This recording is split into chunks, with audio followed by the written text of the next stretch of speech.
Hi అండి, అందరికీ నమస్తే. నేను మీ Haritha Mohan. Welcome to my channel RJ tasty treats.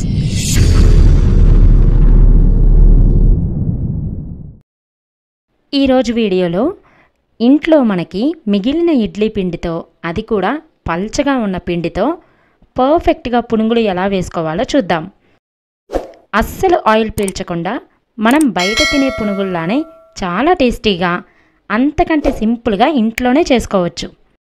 ఇక ఈ పునుగుల్ని ఎలా చేసుకోవాలో ఇప్పుడు చూద్దాం. ఇక్కడ నేను మిగిలిన ఇడ్లీ పిండి తీసుకున్నాను. ఇడ్లీల కోసం కలిపిన పిండి కాబట్టి పిండి ఇలా గరిటె జారుగా ఉందండి. పునుగులు వేయడానికైతే పిండి కాస్త చిక్కగా ఉండాలి. ఒకవేళ ఇలా కొంచెం పల్చగా ఉన్నా కూడా దీన్ని పునుగులు పిండిలా ఈజీగా చేసుకోవచ్చు. అంతేకాదు, ఇలా బాగా పులిసిన పిండితో చేస్తే పునుగులు చాలా టేస్టీగా ఉంటాయి. ముందుగా ఒక బౌల్లో నేను 3 కప్స్ పులిసిన ఇడ్లీ పిండిని తీసుకుంటున్నాను. పిండి పల్చగా ఉంది కాబట్టి 1 కప్పు పిండికి 1 స్పూన్ మైదా, 2 స్పూన్లు బియ్యపిండి రేషియోలో తీసుకోవాలి. ఇక్కడ నేను 3 స్పూన్లు మైదా, 6 స్పూన్లు బియ్యపిండి వేస్తున్నాను. మీరు తీసుకునే ఇడ్లీ పిండి చిక్కగా ఉంటే ఈ పొడిపిండిని తగ్గించి తీసుకోండి. ఇందులోనే ఒక మీడియం సైజు ఉల్లిపాయ ముక్కలు, సన్నగా తరిగిన 3 పచ్చిమిర్చి, తరిగిన కరివేపాకు, అలాగే 1 స్పూన్ జీరా, రుచికి సరిపడా ఉప్పు, 1/8 స్పూన్ అంటే చిటికెడు వంట సోడా వేసి వీటన్నిటిని బాగా కలుపుకోవాలి. ఇందులో వాటర్ ఏం వేయకుండా కలుపుకోవాలి.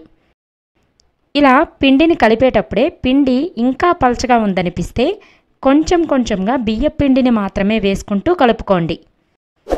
ఇక్కడైతే నేను వేసిన పొడి పిండి రేషియో కరెక్ట్గా సరిపోయింది. ఈ పిండిని చూసారంటే మరీ పల్చగా లేకుండా గట్టిగా లేకుండా ఉంది కదా. పునుగులు వేయడానికి ఇలానే ఉండాలి. ఒకవేళ పిండి గట్టిగా ఉంటే పునుగులు చాలా గట్టిగా రాళ్ళులా ఉంటాయి. అలా అని పిండి పల్చగా ఉంటే పునుగులు రౌండ్గా రాకుండా ఆయిల్ ఎక్కువ పీల్చుకుంటాయి. కాబట్టి పునుగుల పిండిని ఇలా రెడీ చేసుకొని పెట్టుకోవాలి. ఇప్పుడు ఈ పిండిని పక్కన పెట్టి స్టవ్ మీద డీప్ ఫ్రైకి సరిపడా ఆయిల్ని పెట్టుకొని మీడియం ఫ్లేమ్లోనే బాగా వేడి చేసుకోవాలి. ఇలా ఆయిల్ బాగా హీట్ అయిన తర్వాత మాత్రమే నెమ్మదిగా పునుగులు వేసుకోవాలి. ఎందుకంటే ఆయిల్ ఒకవేళ హీట్ అవ్వకుండా వేశారంటే పునుగులు సరిగ్గా ఫ్రై అవ్వకుండా బాగా ఆయిల్ పీల్చేస్తాయి. ఇక్కడ నేను ఆయిల్కి సరిపోయినన్ని పునుగులు వేసుకున్నాను. వీటిని మీడియం ఫ్లేమ్లోనే ఫ్రై చేసుకోవాలి. ఆయిల్ని కరెక్ట్గా వేడి చేశామంటే ఇలా పునుగులు వేస్తున్నప్పుడే కడాయికి అంటుకోకుండా ఫ్రై అవుతాయి. 2 మినిట్స్ తర్వాత వీటిని ఇలా కలుపుకుంటూ పునుగులు చుట్టూరా పూర్తిగా ఫ్రై అయ్యేలా చూసుకోవాలి. వీటిని చక్కగా గోల్డ్ కలర్ వచ్చే వరకు ఫ్రై చేశారంటే పునుగులు లోపల సాఫ్ట్గా, బయటకి చాలా క్రిస్పీగా, క్రంచీగా ఉంటాయి.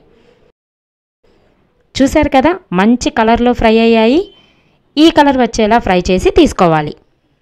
ఇదే విధంగా మిగిలిన పిండితో కూడా పునుగులు వేసుకొని ఫ్రై చేసుకుందాం.